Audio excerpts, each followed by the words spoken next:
Welcome back to the deep dive, where we take the sources you share with us and try to extract the most important nuggets of knowledge. Today we're diving into something that's, fundamental for every programmer, but it's often, I think, overlooked in just how complex it is. Right. It's this fight against what you could call digital amnesia. Exactly. I mean, if you're running a computer program right now, all that data, the state of your objects, everything you've just processed, it's just sitting in volatile memory. It's temporary. It only exists for the lifetime of that application. And the second that program shuts down, poof, it's gone. That's the definition of non-persistence. Okay, so let's unpack this. Our mission today is to figure out how we achieve that vital step of persistence. Mm-hmm. How do we stop these crucial in-memory objects from just vanishing? We're going to be diving deep into serialization, and we'll be contrasting two really big approaches, Python's own pickle and the web's universal standard JSON. And we'll see how they literally power everything, from saving a simple file to fetching data from an external API. So this challenge of persistence, this is where serialization comes in, right? This is precisely where it enters the picture. Think of it like flattening a complex 3D object into a single storable 2D blueprint. Okay, a blueprint. I like that. To make that object persistent, you have to encode its state. You take that whole complex structure and turn it into a series of bytes.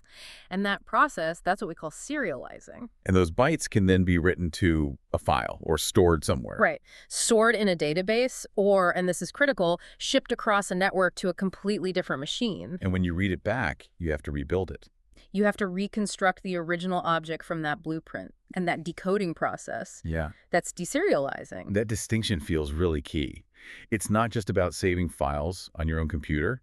Serialization is like the absolute backbone of modern networking. It is. It's what allows a system built in Python to talk to one built in Java or JavaScript or whatever. They need a common language. A universal format to agree on what they're actually talking about. And that exchange, especially on the web, it often happens through services that we describe as RESTful. So if we connect this to the bigger picture, REST, what does that actually stand for again? It's representational state transfer. It's basically an architectural style for building networked applications. And the central idea is? The idea is that the client and the server are just exchanging representations of resources, or in programming terms, representations of objects. So serialization is the tool that lets them agree on the format of that representation. It makes sure the state, whether it's a user profile or today's weather, is communicated correctly. Exactly. You ask a web service for data, the server serializes an object, sends the bytes over, and your app deserializes it back into something it can use. The sources mention a few ways to do this: pickle, JSON, XML. But they all serve that same fundamental purpose. They do. Let's start with the Python-specific approach, because it seems to offer the highest fidelity, like a perfect copy. It does. Here's where it gets, I think, really interesting. Python has its own object-oriented, sort of deep copy way to store object state directly, and that's the pickle module. Pickle is, it's deceptively simple, but incredibly powerful. Unlike other methods, it doesn't just look at basic data types. What does it do differently? It converts an object's complete internal state into a binary format. And this is the crucial part. It includes the state of all the other custom objects it holds as attributes. It captures the entire hierarchy. That sounds like a dream for, say, complex scientific modeling or something. If I have a custom class instance with unique methods and all these dependencies, Pickle just handles it. It does. It essentially stores the instructions to completely reconstruct that object. It even tells Python which class to call when it deserializes. Yeah, that raises an important question, doesn't it? That sounds almost too powerful. And that's the massive security caveat we have to drill down on. While it's powerful, Pickle is fundamentally not secure when you're dealing with untrusted data. We can't just give a vague warning. Why is it so much more dangerous than, say, a simple text file? The danger is in that reconstruction process itself. Because Pickle stores the instructions to rebuild the object, including calls to its constructor or other methods, a maliciously crafted Pickle file can inject code. What kind of code? Code that executes arbitrary commands on your machine during the deserialization process. You're basically telling Python, here, run this code to build this object, if that blueprint is poisoned. The execution happens immediately. Wait, so the vulnerability isn't just about leaking data, it's a full remote code execution risk. It is. So if I get a Pickle file from somewhere, an email, an external system, just opening it, unpickling it, could be the trigger for a complete system compromise. Absolutely. That completely changes how you have to view it. The rule of thumb, and it's repeated everywhere, is rock solid. Only unpickled data you completely 100% trust. So it's great for temporary persistence inside your own lockdown system. But terrible for any kind of public data exchange. And there's another limitation too, even in a trusted environment. Pickled files can be really version dependent. I once spent, I'm not kidding, 3 hours debugging a script. Let me guess, a version mismatch. Exactly. The pickle file was made in Python 3.6, and it was throwing these silent errors when I tried to load it in my 3.9 environment. It's not built for long-term archival. It's for quick storage and retrieval in a consistent ecosystem. Nothing more. So pickle is kind of like Python's private language, but the moment we want to talk to the rest of the world to a browser, an external API, we need something universal. Right. The web demands these universal text-based formats, and that's where you see things like XML or YAML come into play. And what's fascinating is that even those text-based formats, they aren't perfectly safe, are they? No, they're not immune. The sources note that while they don't have that same fundamental RCE risk as Pickle's object construction, things like XML and YAML have these obscure features. Like external entity processing. Exactly. That can be exploited. You can sometimes get local file disclosure or even run commands through parsing errors. It's a much more nuanced attack vector than Pickle's. That makes the choice of format even more critical. But the one that really dominates the conversation today, especially for RESTful APIs, is JSON. JavaScript object notation? Right. It basically won the format war, didn't it? It did, for a few key reasons. It's universal, it's incredibly human readable, and it's just so lightweight. It's the standard because it maps so cleanly onto data structures in every language. But if we connect this back to our comparison with Pickle, JSON is nowhere near as robust, and that's the trade-off. Precisely. JSON can only serialize the basic stuff. Integers, floats, strings, and simple containers like lists and dictionaries. So if you try to give it a custom Python class instance, it fails. It has no idea how to represent a Python-specific object definition. So what happens when I do try to serialize a complex object using Python's JSON module? How does it handle that? Well, it tries its best. The JSON module will typically attempt to serialize the object state by looking at its dict attribute.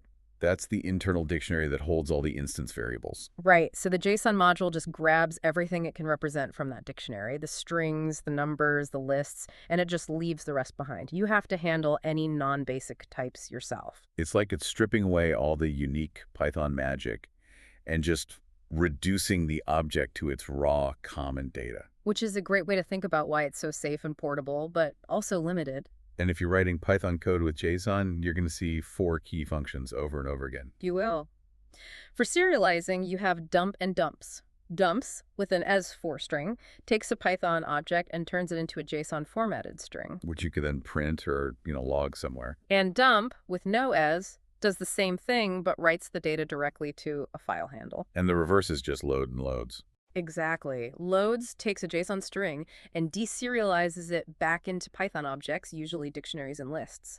And load does that directly from a file handle. Those 4 are the core of it all. Okay, so we get the tools, Pickle for internal stuff, JSON for universal exchange. So what does this all mean in the real world? Let's look at some real services that are built entirely on this. Weather data APIs. This is a perfect example. These services are exchanging JSON data every second of every day.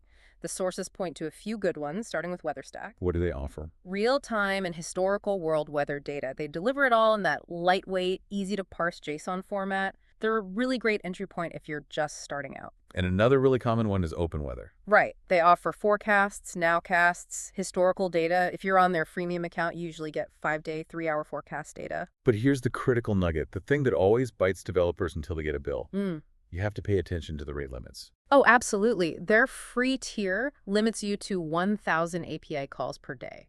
If you go over that, they start charging you. It's something like 0.0015 USD per call. And that's why persistence is so important. If you make 1,000 calls to get tomorrow's forecast, you should serialize that data to a local file immediately. Don't burn through your daily limit every time your app starts up. That's a great practical example. It ties the persistence problem directly back to the cost of doing business. And another little detail, When you sign up for Open Weather, your API key doesn't work instantly. Activation can take a couple of hours. That is a vital piece of information for anyone trying to prototype something quickly. And while the sources do mention that Google provides weather info on its search page, getting that data programmatically is a totally different beast. Right, you're not hitting a clean JSON API there. No, you're accessing the raw HTML page. You have to use tools like the Beautiful Soup 4 Python package to actually parse the HTML and scrape the data you need. It trades the simplicity of JSON for the complexity of web scraping. Okay, so we've spent a lot of time on getting the data with JSON APIs and saving it with serialization. But we can't stop there. We have this clean, standardized JSON data now. But if we're building a tool for developers, how do we make that raw text look good in the terminal? This brings us to a fantastic Python library called Rich, which was created by Textualize. And Rich is designed specifically to, what?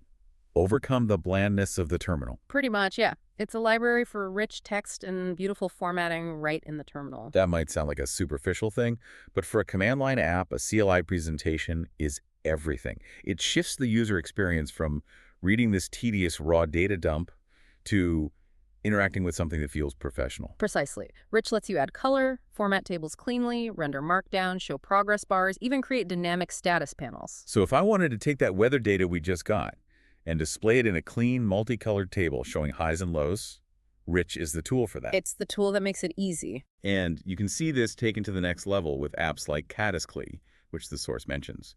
It uses another textualized tool called Trogon to display a full text user interface, a TUI. Right in the command line, it just shows how far you can push that presentation layer once you have the underlying data managed correctly. We've covered a ton of ground today. We started with the essential problem of making data persistent. We explored the high risks and high rewards of Python's pickle module. Including that critical code execution vulnerability. Then adopted the universal language of the web, JSON. And finally, looked at how APIs deliver that data and how a library like Rich can make it look beautiful. And to bring this all full circle, to really solidify the connection between these tools, we'd like to leave you with 2 implementation challenges. Okay. They require combining serialization, API knowledge, and presentation skills. Let's hear them. First challenge. How would you use a service like Open Weather or WeatherStack, assuming you have a tier with historical data, to find the average temperature for Grand Junction in the first week of January 2000? So that forces you to figure out how to request historical data, parse multiple dates from the JSON, and then actually do the calculation. Exactly. And the second challenge builds right on that. Okay. Once you get that raw, possibly messy JSON data for those 7 days of temperatures, how would you then use the Rich library to present that final average temperature clearly and beautifully in your own simple CLI app? So you could use Rich's console tables or maybe highlight the final result in a different color? The tools are all there. The next step is just implementation. Food for thought. Thanks for diving in with us.